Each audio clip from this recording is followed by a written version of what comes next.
सुवर्णपुर बेनिका सहर नुआपड़ा ठारे गोष्ठी संघर्षरू छुरामाड़ जनकर मृत्यु होईछि।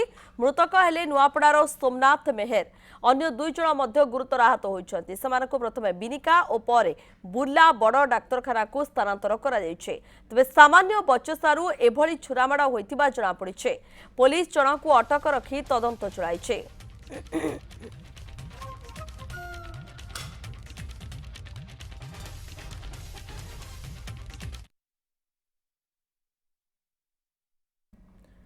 दधिवामन रोचंती अधिक तथ्य देवाई। दधिवामन जहाँ कहुच्छी सामान्य बचसारू छुरामाड़ होईछि, कारण कौन रही सूचना कौन रोचे?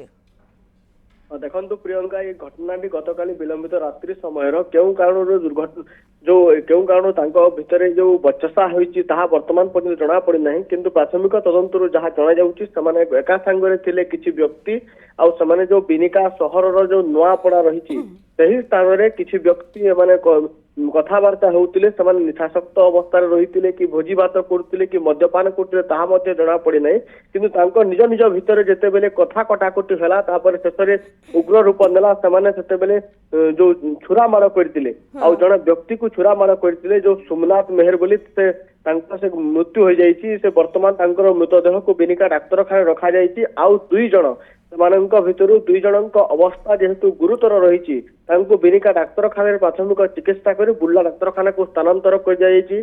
सेमानंक भितरु पुलिस तदंत पर जन व्यक्ति को बिनिका थाना रे गतकाली रात्रि समय अटक रखी। आउ किछि समय पर साइंटिफिक टीम मध्य आसिबार जहाँ सूचना मिली। वर्तमान पर्यंत क्यों कारणरू ए घटना घटला ताहा जना पड़ी नहीं, किंतु ए सामान्य बचसा को होई थाई पारे बोले अनुमान करा जाउछि।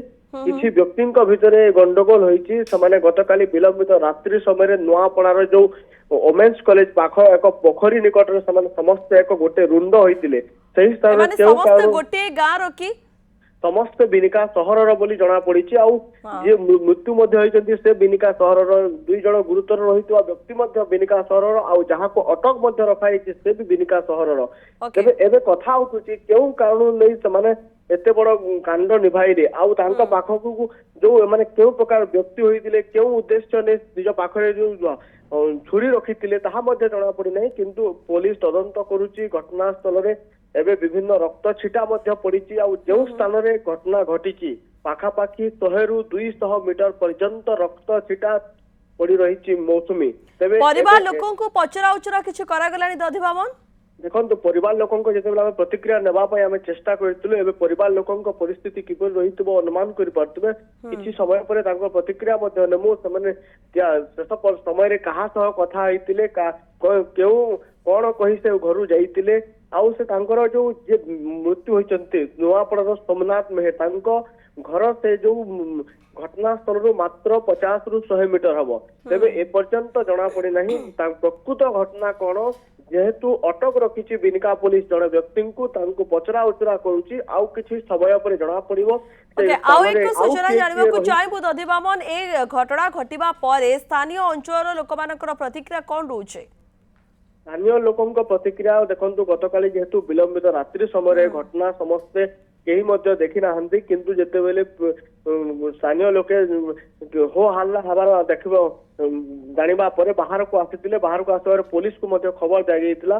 तापरे एबे जेहेतु आमे प्रतिक्रिया काहारी पाखरु मिली पारे नहीं, स्पष्ट भाव रे पुलिस पाखरु मध्य सूचना मिली पारे नहीं, ताहा मध्य आमे कहि परिबा नहीं, किंतु जण को अटक रखा जाईछि। तदंत परे निश्चित भाव जना परिबा बोली पुलिस पाखरु सूचना मिलिछि। एबे पुलिस अटक रहितवा व्यक्ति को पचरा उचरा करूछि। एही घटना रे आउ के शामिल रहिचंती केउ उद्देश्य रे छुरा मार हला तार मध्य तदंत करूछि बिनिका पुलिस मौसुमी। ओके, खबर ऊपर आपण नजर रखितांतु। धन्यवाद आपणकर समस्त सूचना पाए।